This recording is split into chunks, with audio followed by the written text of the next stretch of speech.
boleh Datuk berikan menerusi bajet 2008 yang dibentangkan oleh Parlimen, kerajaan menyatakan bahawa tiada yuran pendidikan untuk sekolah, pendaftaran untuk sekolah. Jadi apa yang berlaku ialah pihak kerajaan telah menukar yuran sekolah itu kepada yuran khas, yuran tambahan yang dikeluarkan melalui perkeliling menerusi Jabatan Pendidikan sendiri pada 13 bulan 2 2007 kepada setiap sekolah. Ini apakah realiti ni, apakah betul tindakan kerajaan sekadar gimmick di dalam bajet, dan sebaliknya masih lagi mengenakan yuran malah lebih tinggi daripada itu? Sila Datuk boleh komen. Ini seperti yang saya katakan tadi, adalah salah satu cara untuk memperbodohkan rakyat. Mereka hanya bincang, kata mereka bagi cerita yang baik, nak mansuhkan, tetapi dia kutip duit cara lain. Jadi ini cara memperbodohkan rakyat. Begitu juga dengan beberapa perkara yang lain. Tambah isu yang harga minyak yang naik, di mana kita anggap bahawa harga minyak sepatutnya, minyak ni kita sebagai negara yang mengeluarkan minyak patut menjaga kepentingan rakyat, dan harga minyak patut ditahan. Begitu juga dengan yuran-yuran sekolah ni. Sebenarnya negara kita ni kaya, negara kita ni penuh dengan hasil yang Tuhan beri. Tetapi kalau kita sendiri tidak tahu mengurus kekayaan negara, kita akan menghadapi malapetaka. Dan benda seperti yuran, benda yang kecil ni, negeri kita mampu untuk menanggung kos pendidikan. Sebab pendidikan ni penting bagi masa depan anak cucu kita. Di pendidikan patut diberi penuh perhatian.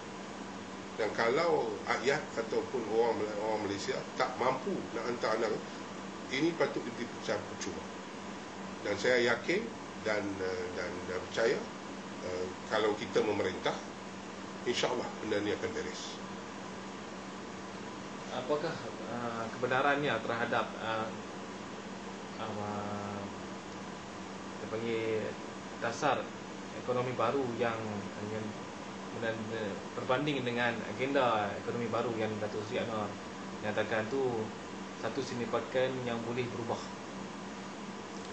Saya lihat dari segi dasar ekonomi baru ataupun isu ekonomi, tidak sepatutnya cakap tentang kaum. Dasar ekonomi harus dibentuk untuk seluruh rakyat Malaysia. Kita bukan cakap dasar ekonomi hanya untuk peruntukan ataupun hak orang Melayu ke atau hak orang tertentu. Dasar ini adalah dasar keseluruhan. Yang lebih penting ialah supaya kita membetulkan program-program kita untuk membasmi kemiskinan ataupun mengurang atau menghapuskan kemiskinan. Itu patut jadi matlamat dasar ekonomi mana-mana pun. Dan saya percaya agenda ekonomi yang disebut oleh Datuk Seri Anwar tumpu kepada isu tentang kemiskinan. Selain daripada untuk memperkukuhkan ekonomi negara secara meluas, tumpuan diberi kepada rakyat miskin, orang miskin. Sekarang ni dasar ekonomi baru adalah dimanipulasi oleh pihak-pihak tertentu untuk setengah-setengah orang, khususnya pemimpin-pemimpin kerajaan dan kroni-kroni kerajaan dan orang yang rapat dengan pemimpin-pemimpin kerajaan. Kalau kita lihat dari pengagihan saham, kalau kita lihat daripada segi AP, dari segi kontrak-kontrak, semua ada kepada orang-orang atau parti-parti ataupun syarikat-syarikat yang rapat dengan menteri, yang rapat dengan kerajaan, yang rapat dengan pemimpin-pemimpin. Ini sedang berlaku di Malaysia, dan pembaziran berbilion ringgit telah berlaku melalui perangai yang dilakukan mengikut kononnya dasar ekonomi baru ini. Jadi dasar ekonomi baru has to go. Bermakna dasar ekonomi baru yang saya katakan tadi. Agenda ekonomi ialah untuk keseluruhan rakyat Malaysia, untuk menjaga kepentingan rakyat kita. Secara ringkas, Datuk boleh nyatakan bahawa pendirian Parti Keadilan, adakah dasar ekonomi baru itu menunjukkan bahawa keadilan menentang dasar menyelamatkan Melayu?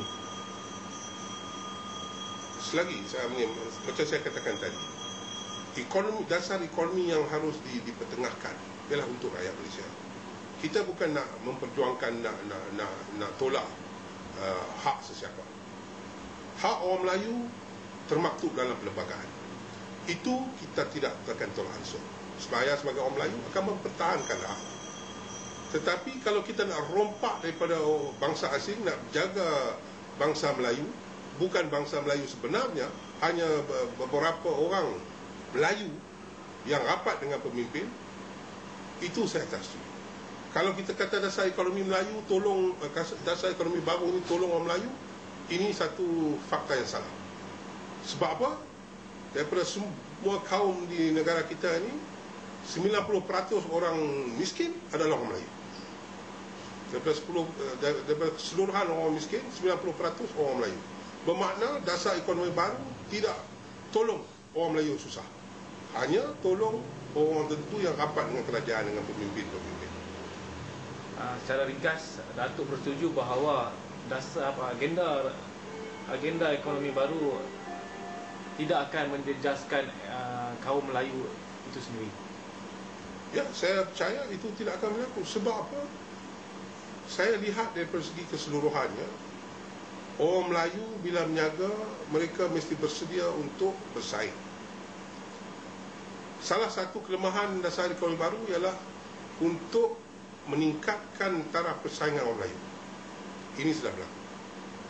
Dan juga dasar ekonomi baru seperti saya kata tadi, kalau kita guna agenda yang betul-betul untuk tolong ekonomi keseluruhannya, orang Melayu yang jadi 70% rakyat Malaysia, saya percaya akan dapat manfaat.